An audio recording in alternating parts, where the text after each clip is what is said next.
The metagame and leveling are a huge part of high-stakes poker at the highest levels, which the big game, which this hand is coming from, is on the highest level. And this is between Lex Veldhuis and Daniel Negreanu. And now, we are pretty sure leveling plays into what goes on here, because what happens is kind of crazy, and these guys know each other pretty well. What we're going to do is we're going to pause the video throughout and break down key parts of the hand. Yeah, if this one really makes sense the way we think it does, it kind of broke our brains and may break yours as well. This hand was suggested to us, though, by Peter O'Neill on Twitter. If you have a suggestion for us, tweet it at us. Feeling the pressure to make something happen. Doyle folds to get us going. King 8 suited for Lex. Raised to 1400. No surprise he's raising Russ's big blind.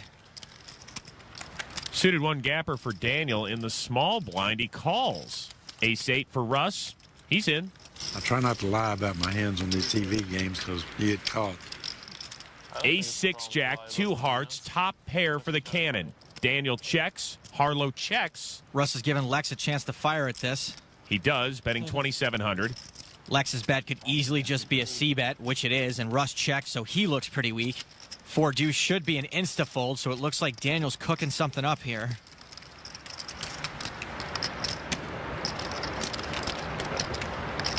And he cooks up a raise to 7,200. Russ is in a good spot. Daniel's juiced the pot for the guy with the best hand. But he folds. That's a ridiculous fold. Russ just doesn't have enough time or chips to fold there.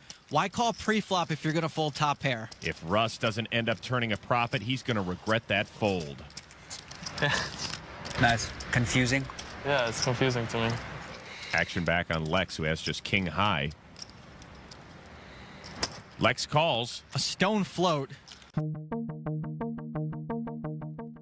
Okay, so disregard everything Joe Stapleton is saying about the loose cannon, because the most interesting thing about this flop is clearly Lex's call with king high here. Oh, yeah. I mean, Negreanu raising is cool, but not insane. He's got 4 high. He's taking a shot. It's the kind of... Lex is super wide anyway.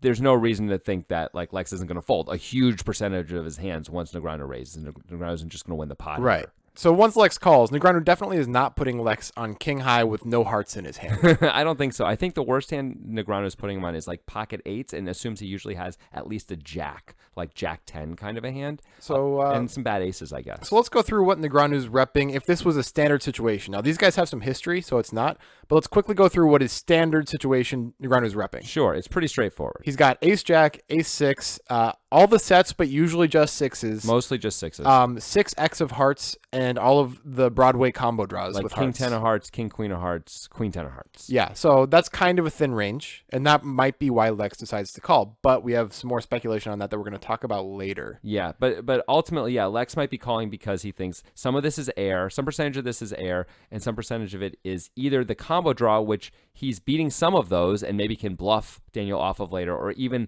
the 6x of hearts, which he can bluff Daniel off of later. Right, and if Lex thinks that some of the time when Negreanu has value, it's a combo draw, he doesn't want to raise now because he knows Negreanu will never, ever fold. He wants to make sure that he can sometimes bluff later, because if the hearts don't come in or the clear combo draw situation doesn't come in, Lex can very clearly get Negreanu to fold on the river, but he cannot get him to fold on the flop. Right, and this is super smart of Lex, because even if Negreanu, the weakest hand in Negreanu's sort of quote value range here is like 6-7 of hearts, and even that, or 5-6 of hearts, even that, Negreanu is happy to get it in right now, especially against a guy like Lex, who's got this crazy wide range all the time. Whereas if everything misses, Negreanu's going to have to fold later. The turn would have given Russ trips.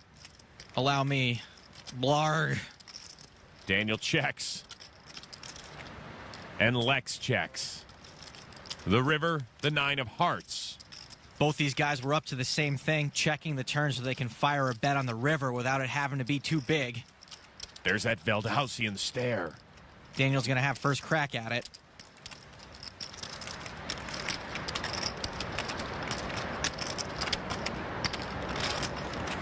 He bets 9,000. This is a pretty good bet from Daniel. 9,000 makes it seem like he wants to get called. Looks like Lex might have to reconsider his float plans. Lex could very well fold this or follow through on the float maybe, but I don't see him calling. He does call. I will play the board. King Haya? That's good. Nice call. Jeez. What the hell was that? That was sick. I had 4 high. You missed his draw. That is just a sick, sick call. What did you put me on exactly? 4 high? That was sick. I didn't think you had anything on the flop. What the hell was that, Daniel? I don't know either, man. We have some guesses. We're going to play with this, but we invite all of you out there in TV land to write in your thoughts, too, on how Lex can make this call with King 8. We're going to examine what we think are the most likely reasons, anyway. Right. Here at Head of the Week, we try to know exactly what we're talking about all the time. This is probably the time that we know the least. This call is very hard to figure out, but we're going to do our best right now. Put on your damn hard hats. Let's go. So let's go with 3 reasons. On the podcast, we came up with 3 potential things. Let's do the most complicated one last. Okay, even though it's probably the biggest factor, but let's do that because the other ones are quick. The first one is potentially Negreanu has a physical tell. Yeah, Lex has some sort of a read on Daniel, especially they're good friends. They've been working together for a while now. Lex has been helping Daniel at this point in time anyway on the video with internet poker and stuff like that. So they've probably been doing lots of hands together and things like that. It's possible he's got some information on Daniel. Right. What's the second one? The second one is sizing? Yeah. I don't buy it all. I don't really either. Negreanu bets half the pot. I don't know how that's what's supposed to give away. The idea behind that, and this is of course grasping at straws, is that when Negreanu has really strong value hands, and on this river he's repping a flush or better, so that's a really strong value hand, he's just betting bigger because over time he expects that his expected value is just good enough, even if it's a little bit transparent, to bet bigger with big value hands. And I don't know if this is true or not, but if it is, maybe Lex reads into that. Yeah, because Negreanu is repping a super nutty range, as we like to say in the poker world, where it's essentially full houses, flushes, and nothing else. All right. So let's try this third one here. This is the real one. Let's try this one on for size. Okay, so Lex and Negreanu are actually very close at this point in time. This was 2011, I believe. Sure. Let's say that. Where Negreanu had been getting beat up in the high-stakes online cash games on PokerStars, and he went to Lex for some help with that, because Lex is one of the best there is at online cash games with nosebleed stakes. Okay. Let's say that. Let's say that. Why not? It sounds good. Lex is great at the leveling wars and everything, and that comes into play here. So when Negreanu raises on this flop, the board texture being Ace Jack 6, it's like such a polarized raise for most players most of the time. Usually it means you have 2 pair or better, which is what we put Negreanu on when we ranged him in a standard fashion on the flop. Or a combo draw. Yeah. Perhaps Lex and Daniel have been talking about unpolarizing ranges on ace-high flops against good players, meaning that Negreanu can now raise something like ace-queen or ace-10 for value against a crazy aggro guy like Lex. That way, Negreanu can raise as bluffs more often as well because he has a lot more value in his range.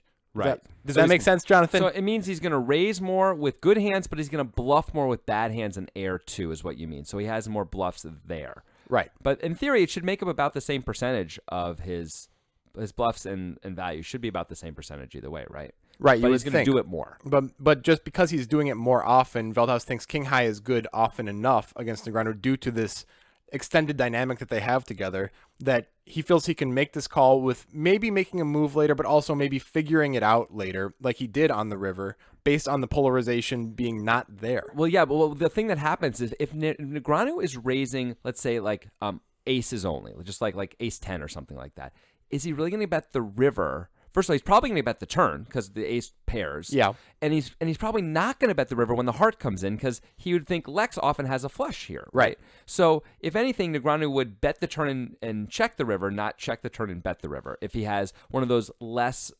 polarized type, middle value type hands like top pair. So now we're down to potentially all the nutty hands still, but still maybe a larger range of bluffs. Yeah. That he can have. So then that makes sense. Then maybe why Lex can call with King High sometimes. If he thinks Daniel's got a lot more air in his range than value because of the way the board ran out and the action on the turn in the river.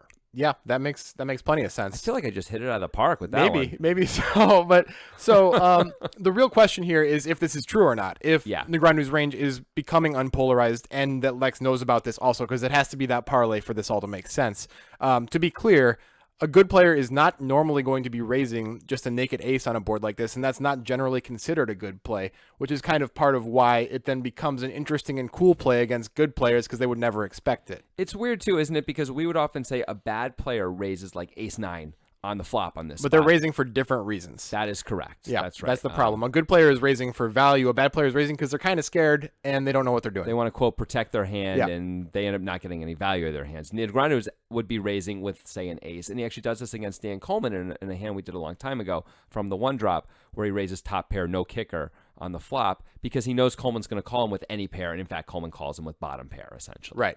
So that's a pretty big reach. I mean, for this entire dynamic to be in play is a pretty big reach, but we figured by Occam's razor, this is the best thing we could come up with. Yeah, the other thing we threw out there in the podcast anyway was that Lex if it's really close, he might make the call as a way to further the Lex Veldhuis TV brand. Right, there is equity in being the hero call guy on TV beyond just the straight equity of the pot. I mean, it's 5 years later, we're talking about this hand still, right? Because Lex makes this call, and we're talking about Lex. So there might be a tiny bit of value in that, too, if he puts together enough of those on TV, which I think Lex actually has. He has that kind of portfolio. If he comes up with this as quickly as the hand plays out and his reasoning is actually what we just said, that's really impressive. It's one of the coolest, best hands we've ever done, I would say, if that's true. Right. But we don't know if it's actually true, which is why we invite you, the watchers, the viewers. Dissenting opinions are welcome, because on this one, we need the help. Yeah, this is big-time stuff.